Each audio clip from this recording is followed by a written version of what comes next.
Hello guys, welcome back to hub of knowledge Mac future making training centre and consultancy services. तो यदि आप अच्छी job ना मिलने के कारण या सर्विस में अच्छा इंक्रीमेंट ना मिलने के कारण करियर में पिछड़ रहे हैं, या फिर दोस्तों आप डिग्री डिप्लोमा करने के बाद किसी कारण बस जॉब नहीं कर पाए हैं, तो आप हमारा training centre hub of knowledge Mac join करें। हमारे यहाँ से इंडस्ट्रियल डॉक्यूमेंटेशन का कोर्स करने के बाद आप अपने करियर में ग्रोथ कर सकते हैं और अपने करियर को रीस्टार्ट कर सकते हैं। हमारे यहाँ से ट्रेनिंग लेने के बाद कैंडिडेट का आईक्यू लेवल इंक्रीज हो जाता है और कॉन्फिडेंस बिल्डअप हो जाता है, क्योंकि सभी ट्रेनिंग प्रैक्टिकल व थ्योरेटिकल पढ़ाई जाती हैं और साथ में इंटरव्यू की प्रिपरेशन भी करवाई जाती है। The main objective of Hub of Knowledge Mac Training Center providing training, placement and development of career.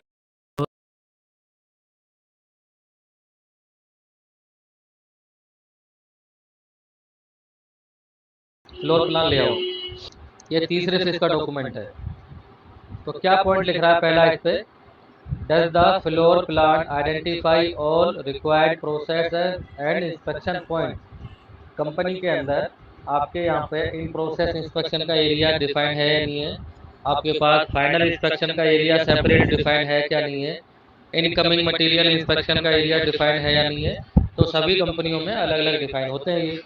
तो आपको ये कर देना है, ठीक है। Next, have clearly marked area for all material tools and equipment at each operation and being consider. वो ये कह रहा है आपके शॉप फ्लोर में सभी मशीनों के लिए, टूल के लिए आपने जो है लोकेशन आइडेंटिफाई किया है कि नहीं किया। तो हमारी काम जो है कंपनी के अंदर गैंग वे बना देते हैं, पूरा लेआउट बना देते हैं मशीनों का भी, और गेज वगैरह रखने के लिए, टूल वगैरह रखने के लिए रैक बना देते हैं। तो सभी कंपनियों में ये अवेलेबल होता है ये फैसिलिटी, तो आपको यस करना है। नेक्स्ट क्या कह रहा है वो? Has sufficient space been allotted for the equipment. मशीनों को जो आपने इंस्टॉल कर रखा है, आपने प्रॉपर गैप दे रखा है कि नहीं दे रखा? ऐसा तो नहीं है मशीनें आसपास में आपने लगा रखी हो तो वहाँ सेफ्टी का भी खतरा होता है और पार्ट को मिक्स करने में भी वहाँ पे प्रॉब्लम आ जाती है, पार्ट मिक्सअप की प्रॉब्लम आ जाती है। तो एक मशीन से दूसरे मशीन के बीच में सफिशिएंट दूरी होनी चाहिए, तो आपको यस करना है। अब इंस्पेक्शन के लिए क्या कह रहा है वो? चौथे पॉइंट में, एडिक्वेट साइज। जो आपने टेबल बना रखे हैं इंस्पेक्शन के लिए या एरिया बना रखा है, वो सही साइज है कि नहीं है उसका, ऐसा तो नहीं हौज पौज एरिया है वो, तो आपको यस करना है।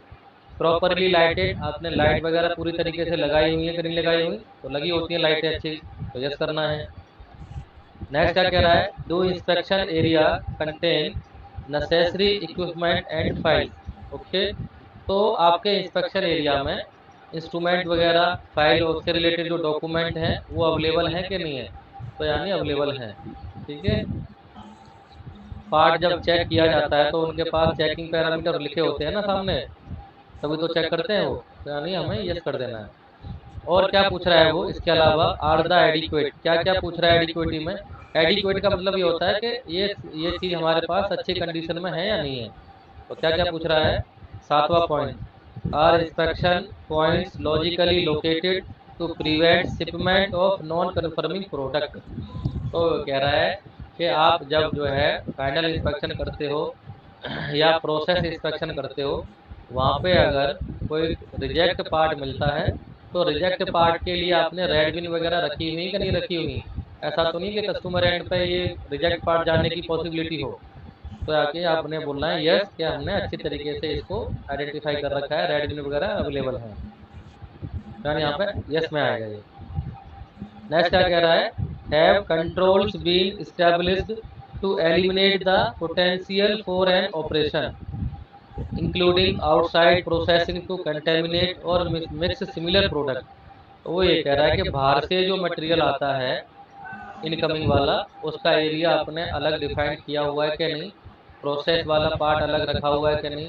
ऐसा तो नहीं है कि आपने एक ही एरिया बना रखा हो, वहीं पे सारे पार्ट रखे हों, तो वहाँ पे मिक्सअप की जो है पॉसिबिलिटी रहती है। तो कंपनी में अलग अलग एरिया के पार्ट अलग अलग एरिया में रखे रहते हैं, तो यहाँ पे आपको यस करना है। नेक्स्ट क्या कह रहा है? नौवां part, is material protected from overhead और air handling system containment confirmation contamination, sorry.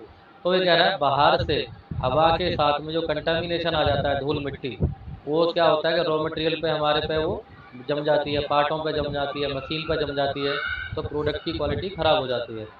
तो आपको वो ये पूछ रहा है कि आपका मटेरियल ढका हुआ रहता है कि नहीं रहता, आपके वहाँ पे ये शटर वगैरह है कि नहीं है, विंडो वगैरह लगा रखी है नहीं लगा रखी, तो यानी लगी होती है, तो आपको यस करना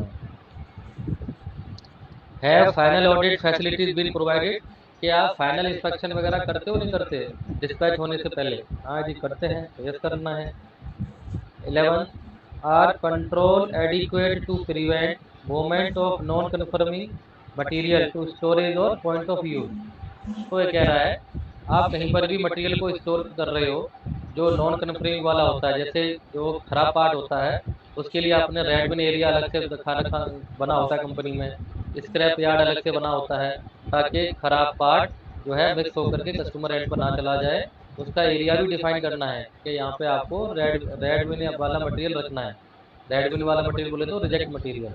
तो ये भी जो है कंपनियों में अलग अलग स्पेस होते हैं, तो यहाँ पे आपको यस करके देना है। ये पॉइंट आपके एविडेंस का काम आता है फ्लोर प्लान का, ठीक है। नेक्स्ट आते हैं, अगर ड्राइंग के अंदर कोई स्पेशल करेक्टरिस्टिक दिया हुआ है तो कैसे लिस्ट बनाओगे उसकी। देखो यहाँ पे मैं खोल रहा हूँ, उसको खोलिए।